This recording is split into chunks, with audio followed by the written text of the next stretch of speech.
Sallallahu ala Sayyidina Muhammadin wa ala alihi wa sahbihi ajma'in. Obviously, I want to thank the Honorable Rector and the heads, the HODs and the faculty for hosting us today. I also would like to thank the MC for his elaborate biography. I would have appreciated the team to give him an academic biography rather than all these elaborate descriptions. But thank you so much. Allah reward you. All right, I think we're talking about Islamic.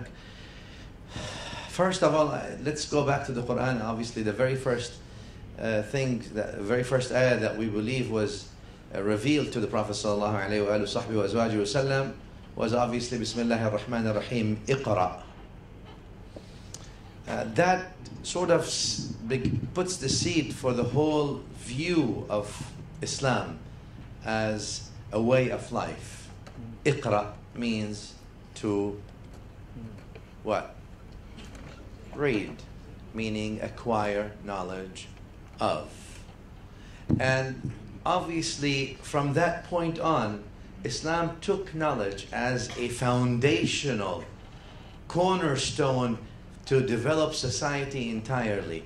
You would not see in many other faith systems, and again, it's not for the sense of comparison, but for the sense of institutionalizing knowledge as an obligation, where the Prophet ﷺ said, as you know the hadith, طَلَبُ الْعِلْمِ فَرِيضَةٌ عَلَى كُلِّ مُسْلِمٍ. Hadith is sahih, which means seeking knowledge is obligatory upon every Muslim, being male, being female, being Arab, being non-Arab, being old, being young, being whatever it is.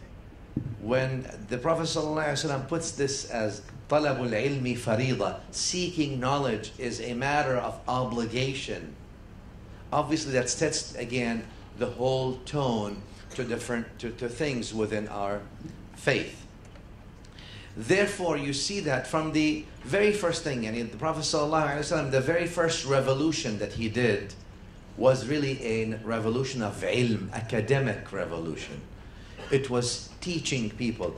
That's why in his dua, where Allah subhanahu wa ta'ala says on his behalf, in other words in the Quran, of what he said, he didn't say obviously وَقُلْ رَبِّي زِدْنِي مَالًا, oh Allah, increase me in money. وَقُلْ رَبِّ زِدْنِي خُلُقًا, because Allah says وَإِنَّكَ لَعَلَى خُلُقٍ عَظِيمٍ. The only thing the Prophet ﷺ said, وَقُلْ رَبِّ زِدْنِي عِلْمًا, Ya Allah, increase me in knowledge. Though another hadith, which is also sahih, and Nabi ﷺ says, أَنَا أَعْلَمُكُمْ بِاللَّهِ, I am the most knowledgeable of you. But he still says, وَقُلْ رَبِّ زِدْنِي عِلْمًا. That tells us the framework of our deen. But obviously lately also we've separated what we call quote-unquote secular sciences from quote-unquote Shari'i sciences. I have a point with this. I don't really think there's a separation per se. And Nabi sallallahu alayhi wa sallam in his dua always talked about ilm nafi', ilman nafi'a, right? Allahumma inni as'aluka ilman nafi'a, a ilm that's beneficial. And ilman nafi'a is what the Prophet sallallahu alayhi wa sallam is asking for himself. That means it's a model for us to ask. Ilm nafi' could be biology, could be IT, that I understood from the Honorable Rector that you teach here at the university, could be business management, could be Sharia, but also acquiring that knowledge by itself does not necessarily mean it's beneficial. Lots of people acquire knowledge in sciences, but they're not beneficial. Those who acquired knowledge in physics, they helped humanity, and sometimes they brought the worst misery to humanity by developing, weapons of mass destruction, let's say. So instead of helping ilman nafi'a, they brought ilman mudarra, ilm that has darar, ilm that has evil. But similarly also the ulum of the deen that you're studying. That ilm by itself could be nafi'. Obviously the ilm is nafi', but the ilm, if it's not practiced, then it also remains then non-beneficial, it may be against you. So therefore you see the Prophet ﷺ in his approach to ilm, it was more a practical approach than a theory approach. The point was never to amass information. The point was always to reach from the level of information to the level of realization. What realization means what? The haqiqah of ilm. Ilm is not the end objective. Ilm is just a tool to make you realize something you didn't realize. And that's the second step of knowledge that the Prophet ﷺ always led us to understand. It's not about amassing information. That doesn't make ilm. But it is the realization that this ilm brings you to, the haqiqah, the reality behind the ilm. Where did it bring you to? All right. And that's very important. That's why the Prophet ﷺ in the authentic hadith, as you all know, when he defined ihsan, he says that you worship Allah as if you are seeing Him. Right? That ta'bud Allah ka'annaka tara. Notice this is applied science. That you worship means you got information, but now as if you're seeing Him, subhanahu wa ta'ala. So it's not just information. You've put that information in a transformative way that now you have a realization of where you are. Today, obviously, we have issues with the knowledge in a sense of there's a wide crisis in confidence in knowledge, especially when we talk about the academic or shari'i ulum. The confidence. Because he says something else, she says something else, etc. I think, again, that brings us to the understanding that, remember that, any science is first content, then context, then application. Any science, regardless. First you have to have the content, then content within the context, right? Because a content without context or a text without context is a pretext. You can make whatever you want. Anyone can go to the Quran or to any other book of anyone, the Injil, the Torah, to anything, and you can take anything out of context. It does not take a rocket scientist to take something out of context, because a text without context is a pretext. You make whatever you want out of it. And therefore knowledge first is content. All right? So there's breadth of knowledge. Then context. There's depth of knowledge. Then, obviously, application. That's the whole point of knowledge. You know, knowledge is not that you learn the content, but you understand the content in the context, and then you have application. At a higher level, obviously, innovation. I don't mean innovation in the sense of bid'ah. Innovation in the sense of creativity, of application. Or we may use a technical term, let's say ijtihad. Right? Even juz'i ijtihad in our time, let's say that massive ijtihad such as Imam Shafi'i or Abu Hanifa, etc. So you have content, you have context, you have application, you have innovation. This is scholarship. The mere fact or the mere ability to regurgitate content does not make someone a scholar. With all due respect, obviously, you know that. I mean, just memorizing information doesn't make people scholars.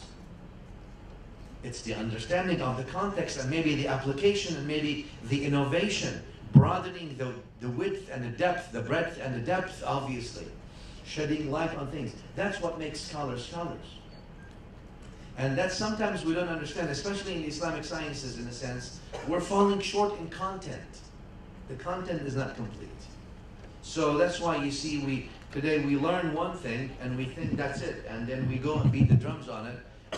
The content is incomplete, let alone the content within the context, let alone the application, let alone the, obviously, innovation within the field. And that's something that's very important that we always have to look into when we talk about knowledge and how do we become knowledgeable in one thing. You all know knowledge is a lifelong process. The day you stop learning is the day you become, you're no longer knowledgeable in a sense. Knowledge is that journey of life that you're always learning. That's why you all remember those of you who are studying fiqh, Imam Shafi'i rahimahullah. You have al-qawl al-qadim, al-qawl al-jadid. The old madhab in Iraq, the new madhab in Egypt, right? So you've got general, at least, in one area. Why do you think change? All right, you say, well, change because circumstance change, so the fatwa changes based on knowledge. If, as a scholar, you don't really change, you're not learning. And that doesn't mean fundamentals, but obviously something has to change in you. And that's also a sign of increasing or learning, at least if it's positive. So that's important. Again, we were always taught that if you stop learning today, you cannot teach tomorrow. If you stop learning today, you cannot teach tomorrow. Because simply that line of knowledge is a very continuous line anyway, and really the sky is the beginning, not the end. So with that, because of lack of content today, and oftentimes in what I mean by lack of content is the misrepresentation of the academic issue. It's one thing to present an academic issue from your view, and that's fine, and you should be able and entitled to do that. It's one thing to make an exclusive judgment on an academic issue. Usually that exclusive judgment is because of partial knowledge or incomplete knowledge. Content is very important. That's why I call myself and you to again something that's very important. Let's make sure we got the content. And the university, as you all know, gives you the keys to knowledge. I remember with the PhDs, our teachers were saying, now you have the keys to knowledge, not knowledgeable, the keys to knowledge. Now post your PhD, that's when you can now that's when your research comes. That's when you you try to acquire that knowledge. You've got the keys. The university lays out the foundation for you, puts the framework, and tries to tell you, all right, head in that direction. These are the tools you need to survive in your academic life. But obviously it depends on you. Yani Imam al-Nawawi, for example, rahimahullah ta'ala, you all know, obviously from the Arba'in Nawawiyya and other, right? Al-Adhkar, etc. At age 40, and we're talking about 50, 60, 70, 100 books in academia. At age 40, that Imam al-Nawawi rahimahullah ta'ala wrote, and we're still until today learning from what Imam al-Nawawi rahimahullah ta'ala wrote back then. Today we have stagnation, oftentimes within the Islamic traditional academia. I say traditional academia. We need research papers, proper. I don't mean 15 pages cut and paste from the internet. I mean proper academic research papers about challenges that we all face. Not regurgitation of information only, but maybe widening the breadth, discussing an issue, debating issue academically. We need to involve critical thinking in education. Because again, I always say, a university, or obviously this is an academic institution, regardless of what you call it, an institute, a university, a school of knowledge, an academic institution or a learning institution is a place where the minds collide. It's collision of the minds. Welcome to the learning environment. It's supposed to be collision of the minds, not collision of the hearts. We all believe in Allah subhanahu wa ta'ala. We believe in the messenger of sallallahu alayhi wa sallam. We believe in all the definitive, the qat'iyat of the deen. But the point of you coming and learning your deen is so that the minds collide. It's not about memorization again. It's the mind collide. The collision of the minds bring out the best in all of you. The hearts are always in love. And that's why you can see these differences between the Imam al-Shafi'i versus Abu Hanifa versus Ahmad, Malik, etc., etc. These differences were collision of the mind. And to me, that's the actual meaning of a university. So, these are some of the things. In Islam, when we talk about how do we solve the problems today, obviously, especially in the Islamic academia, Islamic knowledge, there's all kinds of information here, this, that, and everyone says everything. Again, going back to mastering the content, and then within the context, and obviously the application of it. Surely today it's a matter of specialty, but together we can make it. Together as a team, all of us, we can actually respond to the challenge. Usually, when we talk about education or a crisis, let's say, in knowledge, we talk about a crisis in confidence of the knowledgeable. Are you really giving me full disclosure of everything? Is this really everything? And that's why I think it's very important for us in matters when we're learning. Right now, this is our learning stages. Is not only to learn how to articulate our own ways. That's very important. Number one, you need to learn to articulate your view and your ways. You need to be able to substantiate your views and your ways with substantiative evidence, and obviously evidence from the book and the Sunnah. But also, that by itself is no longer good enough, unfortunately, because we live in a world that's today a global village. Today, virtually the whole world is a global village. Anything you do, everything you do, everyone is out there. Lives of people are all out there. Now, all kinds of knowledge, the good, the bad, and the ugly is all out there. Since the challenge today is more global than it used to be 50 years ago, unfortunately, or fortunately, for the student of knowledge, their knowledge needs to also be global. Because in order for you to be relevant, you have to be able to face the challenges of your time. You can't be equipped to face the challenges of 60 years ago today, because you'll be irrelevant. Relevance means that you can adequately face the challenges of your time. So that's very important for us, and that means, again, our knowledge must be global in the sense that we know who we are well, but also within the context of things, we know what others are, and we know why we disagree. Not just what they are, but why we believe that they are wrong. And again, I think that's very important. Today, most of the problems in knowledge happens simply because there's no confidence. There's either impartial presentation or sometimes even misrepresentation of knowledge. Academic honesty must be there. Strength is always, like we were always taught, strength is that you articulate your opponent's points as well as you articulate your own. Because if you don't articulate your opponent's points as well as you articulate your own, then you haven't even started as far as knowledge. Then you're just following with the light bulb or with the bulb off. Now, no one is saying you should not emulate or imitate.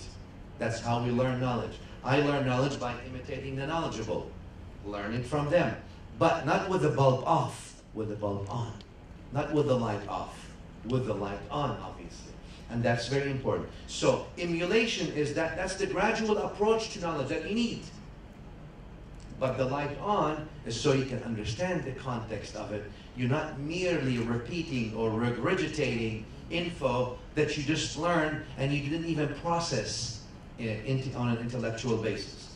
You just processed on a memorization basis. And that's the difference again. Among also the issues in the challenges we face today when it comes to Islamic knowledge. In the old days, and you probably know, all of you know that, when we talk about whether here in Malaysia or other parts of the Muslim world, the people that used to go and study Islamic studies were who? The cream of the crop. That means what? Those are the people that actually, whatever their language was, whether they were, Malay, whether they were Indians, whether they were, whatever they were, they spoke multiple languages. Number one, they spoke, they understood. Those were the people that were multilingual, not just bilingual. They were multilinguals. Those are the people usually that were well-traveled. Those were the people that knew the world. That's why we call them alim. The word alim in the Arabic language has a connotation of alam. Alam means what? The world. So alim really meant a person who knew the world. That's the whole point. Surely, okay, that's an absolutist in a sense. Nothing is that absolute. But that's the point. The point is that you have that well-rounded education, that you're talking about the world. You're not just talking about, one thing. That doesn't make you alim per se. And that's, again, one of the challenges today that we have to understand, and we have to look into these things. Therefore, the quality of students that used to go to the Islamic studies was what? Was the students who want to engulf the world. They want to have the world in their heart and mind. Right? Thank you so much. Thank you. So that's very important in the sense. What do you require for Islamic studies? Obviously, like any other studies, you require that passion for knowledge. Passion for Islamic studies. There has to be passion. Because it's not about information, it has to be a mission. All right? In a pure academic point of view, it's information. But for a Muslim, it's not just information, it's a mission. Because number one, the information must turn into realization, and the realization must turn into what? Into that transformation of you. You're transformed yourself, and you're transforming others. That's the whole point. If you're not transformed yourself, that information is useless then. On a practical level. It didn't help you, so therefore it cannot help others. If you're not helped by it, how can you help others? Alright? So, فَاقِدُ الشَّيْءِ لَا يُعْطِي, right? Like they say in the Arabic language. If you don't have something, you can't give it. If you don't have it yourself, you can't give it. And that's very important. Alright, so first of all, the passion. The passion for you to study Islamic studies. You're coming to this university, very great, very nice. The passion. And the passion makes you do things. And go beyond the call of duty. And go beyond the requirement of the university. Because you want to be changed yourself, and you want passion towards Islamic studies. Maybe Islamic studies are not for you. Or maybe you need to do something to rekindle that flame of knowledge within your heart. Number one, obviously, I don't want to go and substantiate why you should do that from an Islamic perspective, right? I don't want to do, because you already, all of you, mashallah, are scholars, so you know these things. من سلك طريقا يلتمس فيه علما حديث صحيح في مسلم والترمذي others, right? Whoever seeks a path to acquire knowledge, and Nabi sallallahu alayhi wa sallam says, Allah will facilitate for him or her a way to Jannah because of that. Right? Hadith al-Tirmidhi, as you all know also, that even the whales and the fish in the oceans, they make istighfar for those people who are seeking knowledge. And they lowered, and the malaika lowered their wings for those. Those are all authentic narratives. So I mean, I know you already know these things. You talk about them in your classrooms. I'm not going to try to repeat all that stuff, but you know why you need to have passion for knowledge. طبعا Allah subhanahu wa ta'ala himself في القرآن الكريم said, بسم الله الرحمن الرحيم, يرفع الله الذين آمنوا منكم والذين أوتوا العلم درجات. Allah raises those who آمنوا وأوتوا العلم. Those who have been acquired knowledge, Allah raises them. That's what Allah says in another ayah. قل هل يستوي الذين يعلمون والذين لا يعلمون? Are they equal? Those who know and those who do not know? They're not equal. So, the passion for that is very important. You have to have a passion for acquiring knowledge. Number one. Number two, underachievers, Islamic studies is not for you. Sorry, I'm here at the university, I'm supposed to tell you you need to. Islamic studies is not for underachievers. Islamic studies is for overachievers. Not for those who don't want to read. If you don't understand the concept of the first ayah, iqra, then there's a problem. That means read. Islamic studies is exactly for the overachievers. Why? Because with Islamic studies, obviously the university is teaching you to do what? Just to have the knowledge?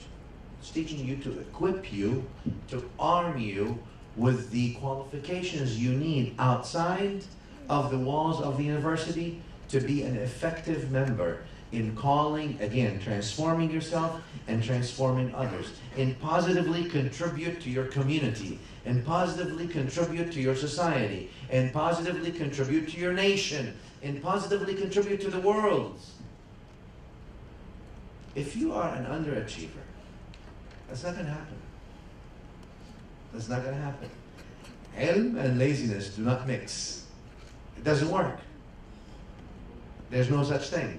It's a contradiction in terms, especially when it comes to Islamic studies. So, it's for the best of the best and the brightest of the brightest. The brightest of the brightest. Those of you who study, and I'm sure many of you, and I'm sure many of the professors may have studied, business, may have studied IT, may have studied engineering, may have studied medicine. If you compare the studies, I'm not trying to say it's more complex. No, I think it's simple. But the depth and breadth is wider, obviously. It's wider, it's deeper. The ilm of Islamic studies can, the depth is massive. How much can you take? That's what we'll give you. It depends on your capacity. I'm not trying to make it to you as, no, it's impossible to understand. No, it's very simple to understand. But how much of it can you take? In other words, do you have what it takes, actually? Based on your capability, that's what you get. So therefore, with the Islamic studies, then again, it's very important to understand that it's for those who have, either they already have these achieving skills, or they develop these studious skills. And without that, obviously, scholarship becomes impossible. Becomes regurgitating information, and it's available already on Google, Professor Google, which has everything. I might as well, what's the point? But the problem with Google is, Google may have information, but Google does not have realization. Google does not have transformation. Google has information, without a doubt. Has the good, the bad, and the ugly. Has everything. So that's the whole point again. All right. That also obviously means that, let me just talk about this dimension and then I'll stop. I'll give you the opportunity to ask or be critical of what I said or comment or disagree or whatever you want to do. That also gives us something, especially with Islamic studies, that the foundation of Islamic studies is rahmah, is what? Mercy. This deen entirely came as mercy to everyone, not just to Muslims, to everything, not just to humans. The foundation of your knowledge is mercy. If you found that your knowledge is making you not merciful, there's a problem with your knowledge. Because the Prophet ﷺ came to give everyone hope, to give people, humanity, opportunity, to give them growth, to give them redemption, to give them all these things that they seek. In the name of knowledge, of his knowledge that he came with, you cannot deprive people from hope. You cannot deprive people from mercy. You cannot deprive them from opportunity and redemption. You cannot be the judge and the executioner at the same time. You are a vessel that carries the Muhammadan mercy to people. You connect them to the fountain or the limitless fountain of the mercy of Sayyidina Rasulullah sallallahu alayhi wa sallam. Your ilm must be positive, for construction, not for destruction. That's why Sayyidina Rasulullah sallallahu alayhi wa sallam, and you all know that, all right, so we have two phases in this year, all right? The first phase was the Meccan phase. The second phase was the, which one? The Medina phase. The first phase, how many years? How many years was he in Mecca? 13. How many years in Medina? 10. So that's 23 years, right? Very nice. And Nabi sallallahu ta'ala alayhi wa sallam in Mecca, what did he do? What was his main job in 13 years? Did he build new masjid? Did he build a new building? What did he do? He built people like Abu Bakr, Umar, wa Uthman, wa Ali. These people built the worlds. It was character building of people. That's the job of Anbiya. Character building of a nation. It's a character building. It's not about infrastructures. Bricks can never build people. People can build bricks. Bricks don't make you. Titles don't make you. You make them. You honor those titles. Not titles honor you. You honor them by your contribution to humanity, and your contribution to your deen, your contribution to yourself, your contribution to people. That's how you honor them. That's very important. That character building of Sayyidina Rasulullah sallallahu alayhi wa sallam, that he built people like that who understood their mission of mercy globally and therefore built the world.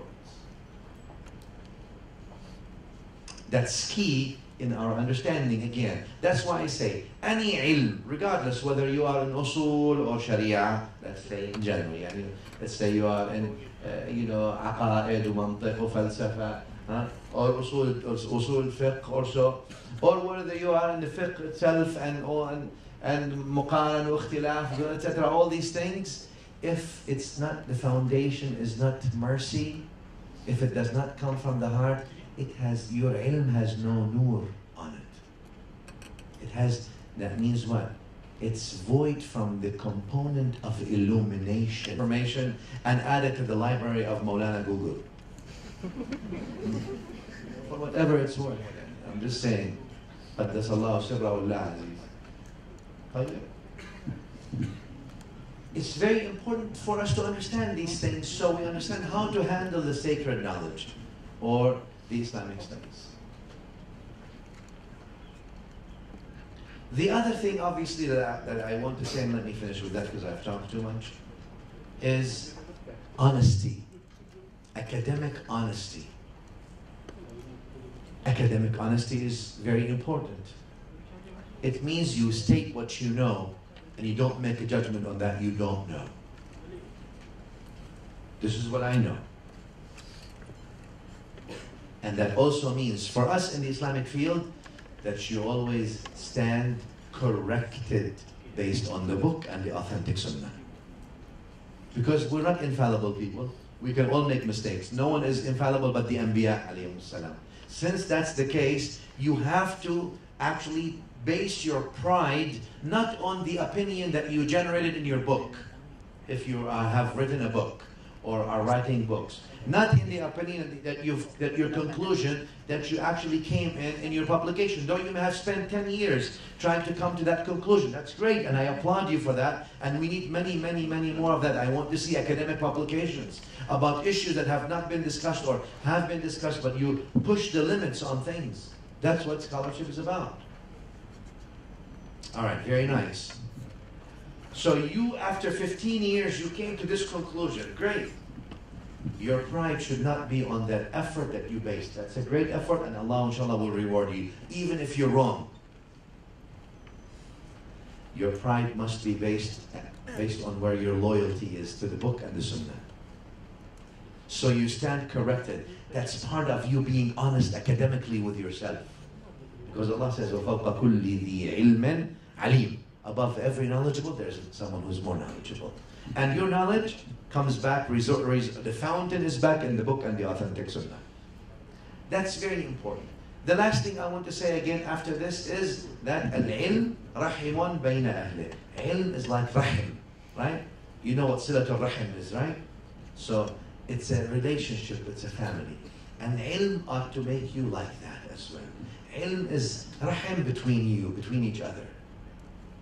Like I said, the university is a place for the collision of the minds, but never the collision of the hearts. You can passionately disagree with anyone and everyone, but let it be collision of the minds, not collision of the hearts. If it is collision of the hearts, then the mind is small. Small minds have collision of the hearts. Big minds can take in and capacitate, no problem. They're capacitated with these things. Small minds is when they disagree, it becomes a collision of the hearts. But big minds can take that. Let the university and your learning experience be collision of the minds. In fact, I encourage you to have collision of the minds based on academic basis, obviously. Not disagree for the reason to disagree. That's not academic honesty. Disagreeing for the purpose to disagree, that's not honesty. But disagree when you have a foundation on disagreement, but based on Islamic etiquettes, Islamic adab. Right? And also, obviously stand corrected. Let it be collision of the minds. Let it never be collision of the hearts. And I think that's very important. I will remind you what I started with at the beginning. Iqra. Read. Every student needs to have their reading per day. For our people in Medina Institute in the US, this year we're planning to give them at least 25, the first semester, 25 pages of reading per day that we will test them on eventually at the end of the week or at the end of the month. We haven't figured out a mechanism yet, but you need to read. If you're not reading every day, I'm not saying you're reading for your classes. That you have to do anyway. Passing the test for your classes, you have to do that anyway. That's why you're here. But read also more. Make yourself a habit every single day. You have book, you finish one book, you get another book. That's why the university has a library. What do you think the library is for? So you can take a picture next to the books. No, that's not the reason. I understand we all do that. That's great. But that's not the purpose of the library. So you can read, you can make your notes, and you'll find wonderful. Your brain may, you may have a light bulb on something that no one else saw before, or something that you see that you can bring benefit to the ummah. You never know where the good is. But if you don't open the books, you'll never find that out, will you? So, give yourself every single day a dosage of reading. Every single day. You gotta go through books in your life. And I don't mean the books that are only taught in class. So with that, I'll stop here. Jazakumullahu khairan. Wa sallallahu ala sayyidina Muhammad wa alihi wa azwajihi wa sahbihi wa sallam. If you have any question, good day. Alhamdulillah. What a great talk on Islamic education, solution to modern crisis of humankind. We have learned about the importance of Islamic education in the real world and how it can change the world we're living now to the more peace and sustain, and more important is the balance between religion and the needs of the modern world. Now I would like to open question and answer session from the members of the floor. If anyone have any questions, so you could raise up your hand.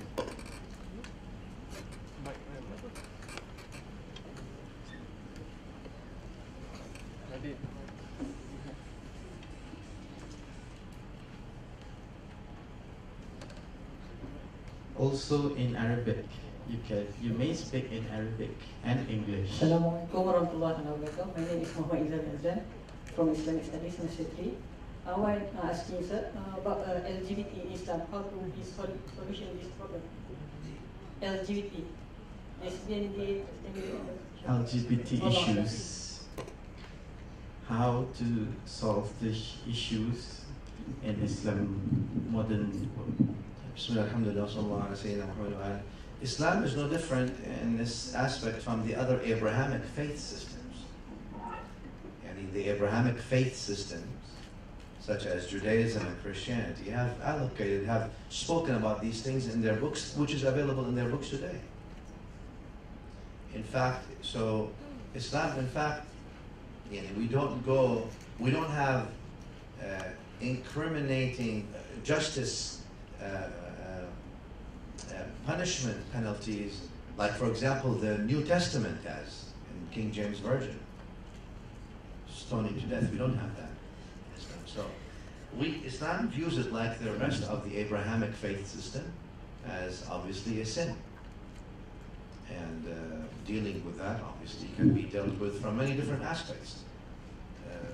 Islam obviously spoke about the importance of the functionality of the unit as a family, family as a unit, family being that unit that's important. That's why Islam talked about family, talked about early marriage, Now, don't mean early marriage, I'm talking early, reasonable early, adulthood, obviously.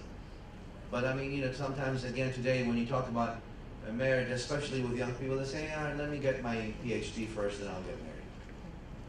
You can get married and get your PhD, there's no harm. Well, it doesn't happen this way. Well, make it a condition if you like. Islam afforded you the opportunity to make it a condition in your marriage contract. This marriage will only continue if I can do my PhD, for example. I'm just saying. So there are many aspects that you can do, obviously, in talking about that stuff. But obviously, in general, to the question, Islam views it as a sin, unequivocal, yes. And therefore deals with it as such. And Allah knows best.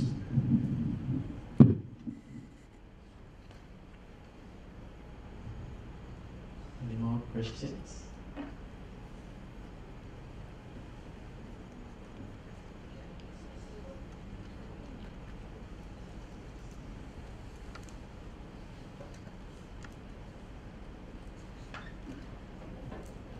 Since there is no question, let me just fill in the blank so that we're not wasting our time. You were talking about, by the way, this is a very enlightening speech. But you're doing fine. You're doing fine.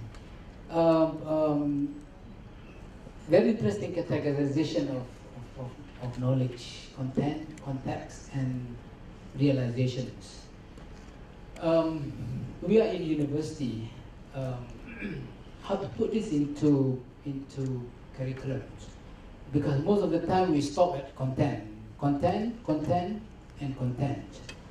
Not even going to context and realizations.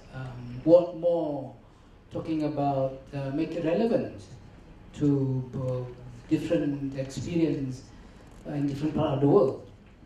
I think that is the challenge of education today, especially Islamic educations.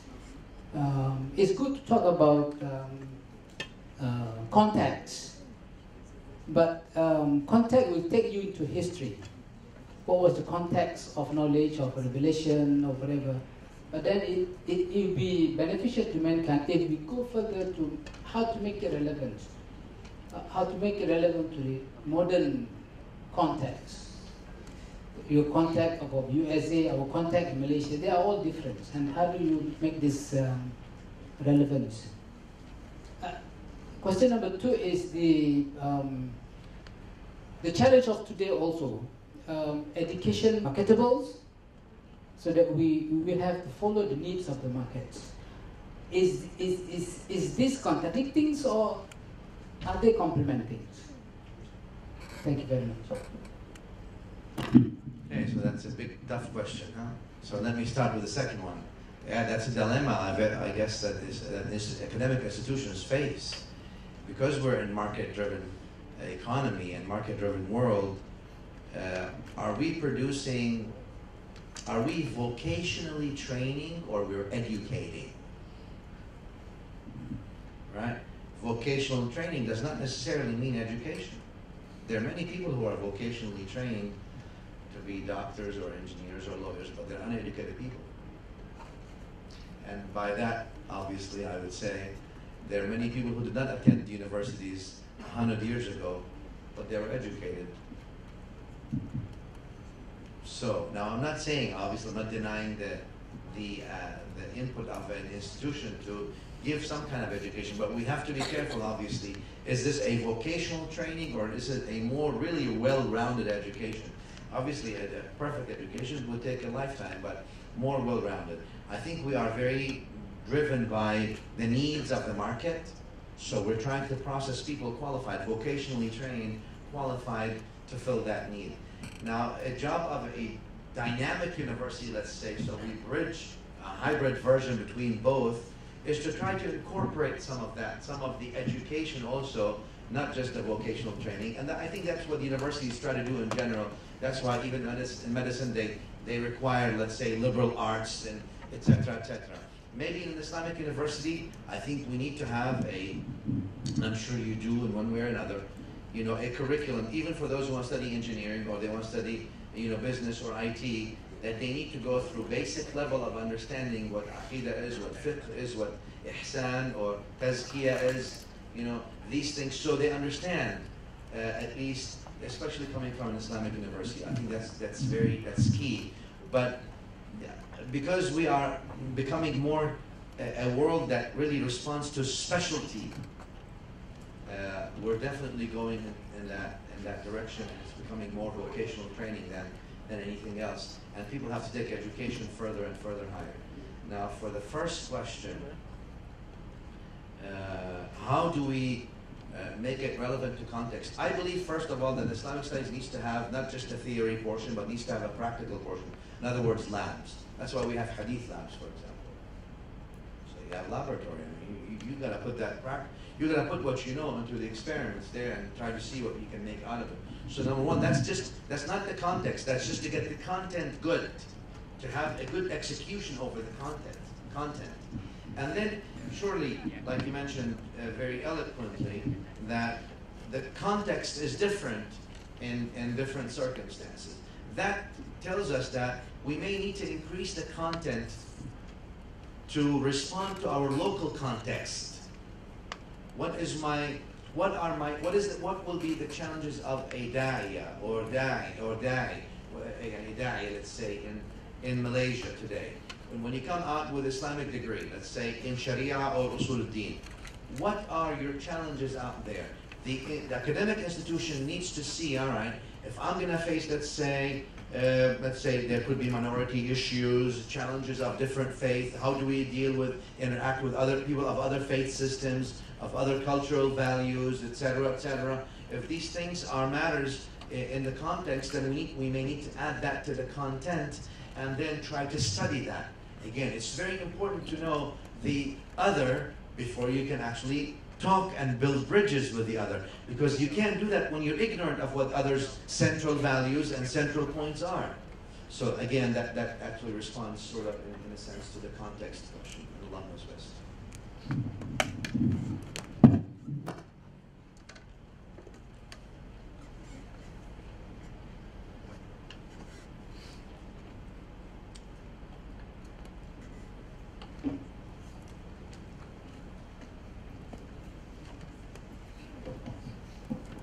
Assalamualaikum. My name is Hakim and I'm from course Syariah Islamiyah.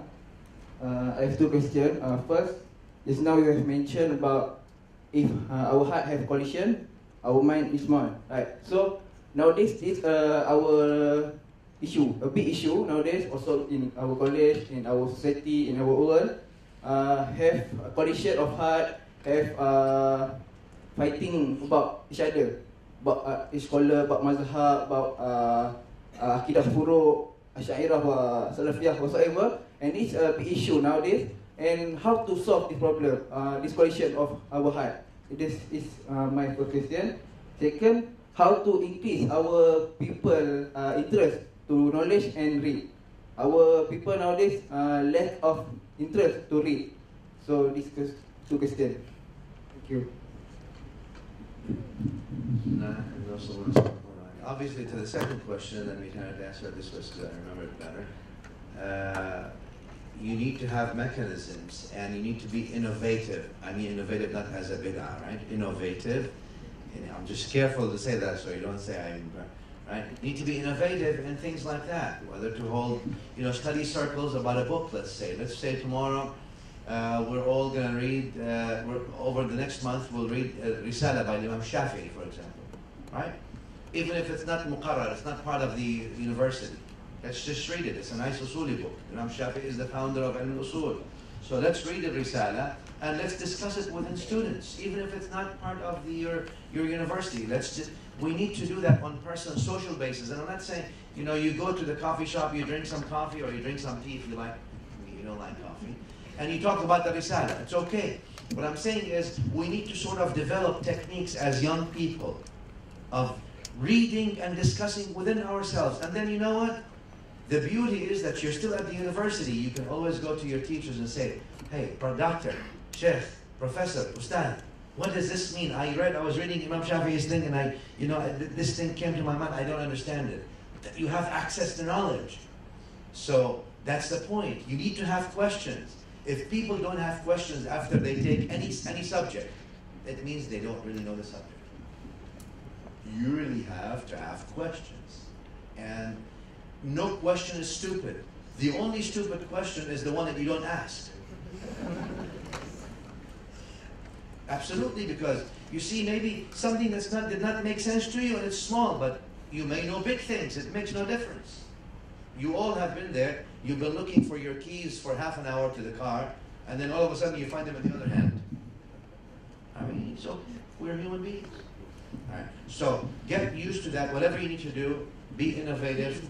Methodology, maybe you can make a competition on a university or student level. The student association can make competition on who reads one book, and then at the end of the month we make a competition, and a teacher or one of the lecturers can ask, maybe 10 questions or 5 questions. Whoever answers them really the way they're supposed to be gets something. It shows you. These things are important to encourage people to study, to read.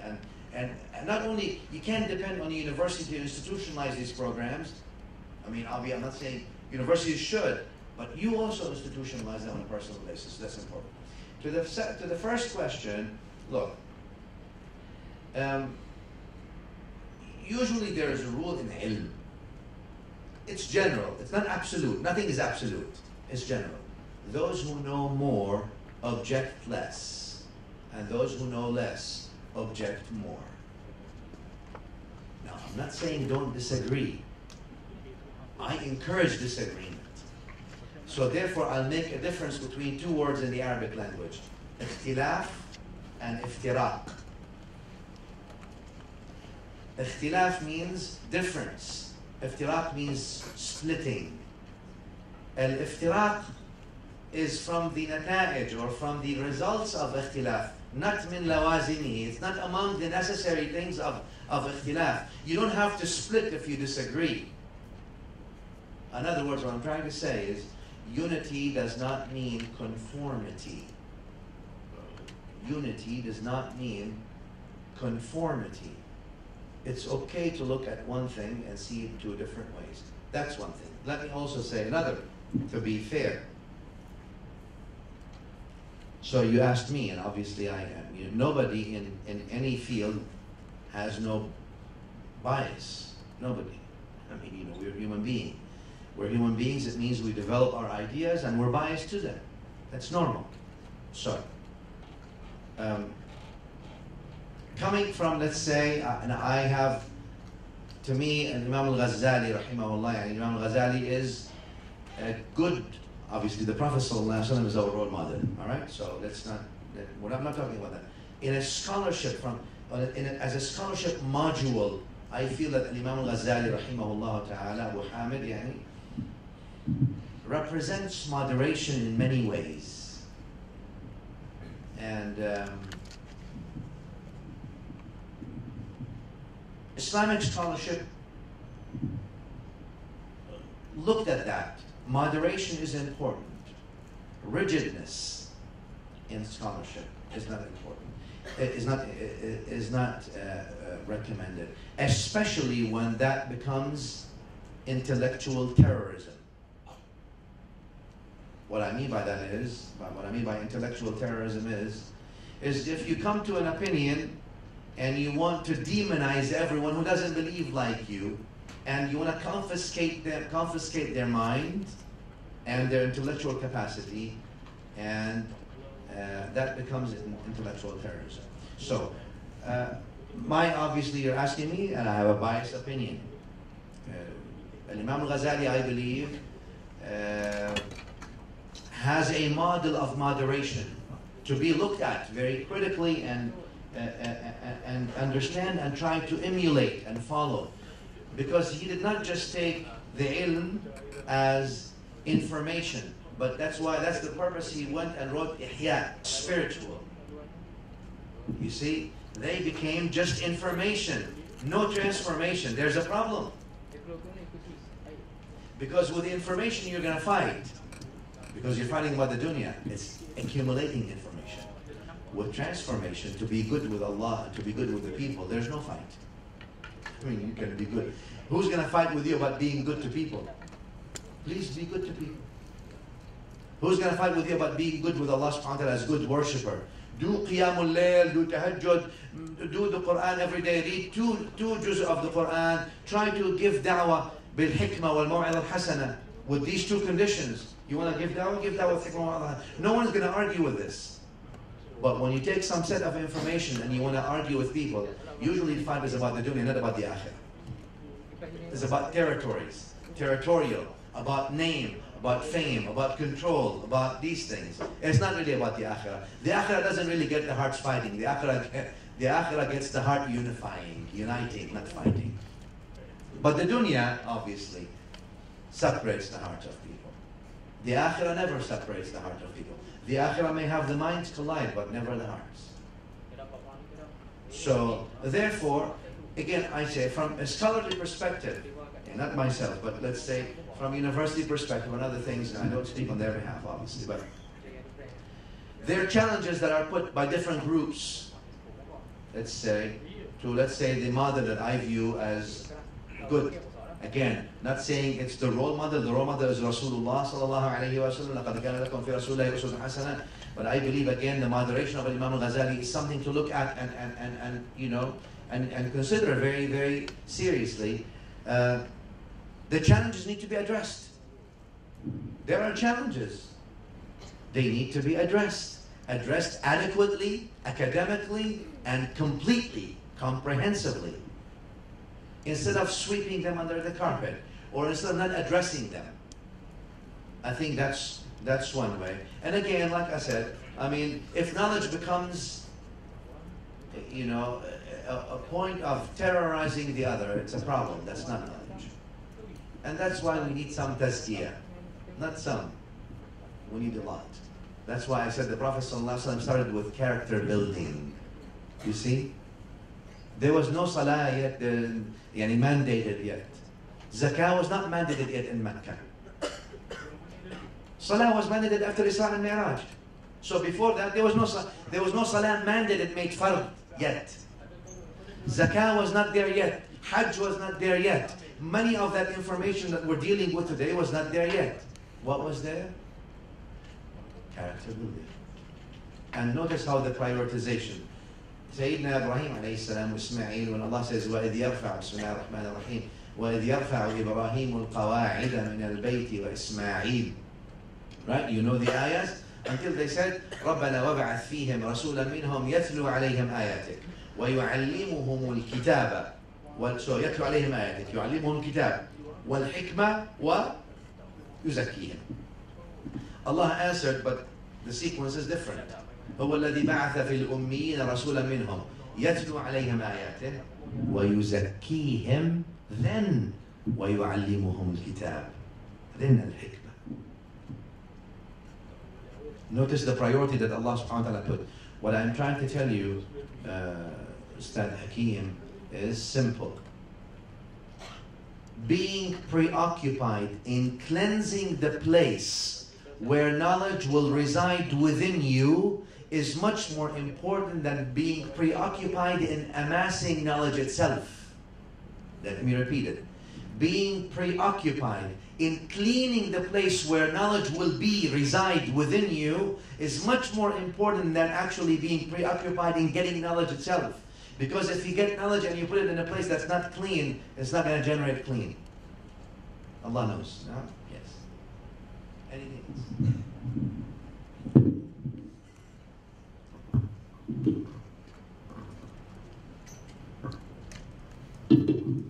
Assalamualaikum. My name is Atira, and my question is, what is your opinion about liberalization nowadays?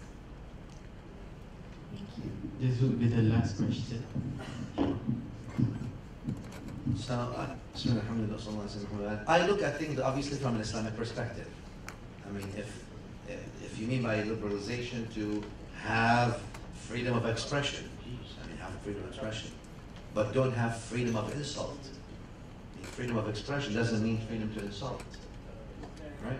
So is that you want to call this a liberal value? Call it whatever you like. I call it an Islamic value. Yani Sayyidina Umar radiallahu ta'ala anhu, for example, as you all know in the seerah, while he was the Khalifa of the Muslimin, a woman stands from the masses and tells him, you're wrong, argues with him, and he says, yeah, I'm wrong, you're right, no problem.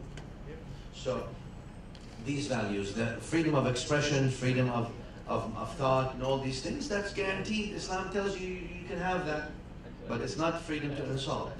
So I look at it again always from these perspectives, and Allah knows best. Okay, thank you for all the questions asked. The thing I would like to commend for this intellectual discourse is the essence that we need to have, the essence that we need to get from the talk itself.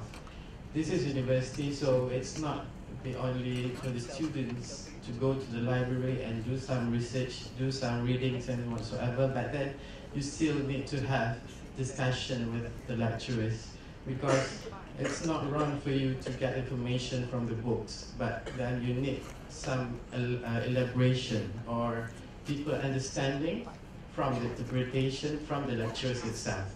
Okay, there we can see the rules for the lecturers, and there we can see, and you can create your confidence in asking questions, or you can nurture yourself with the value of disagreement, and you can teach yourself how to discuss with someone, because that's the important thing while we studying. Okay? It's not that we just get the knowledge and whatsoever, but then we need to test the knowledge itself to show the understanding, and also for the lecturers also, it's not for the students only, and also for the staff and for everyone here.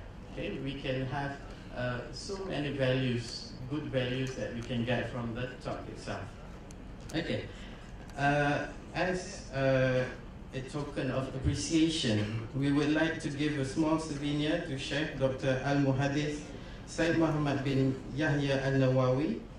For that, I would like to invite Yang Berbahagia Tan Sri Professor Nordin bin Kardi to present the gift to our honorable speaker.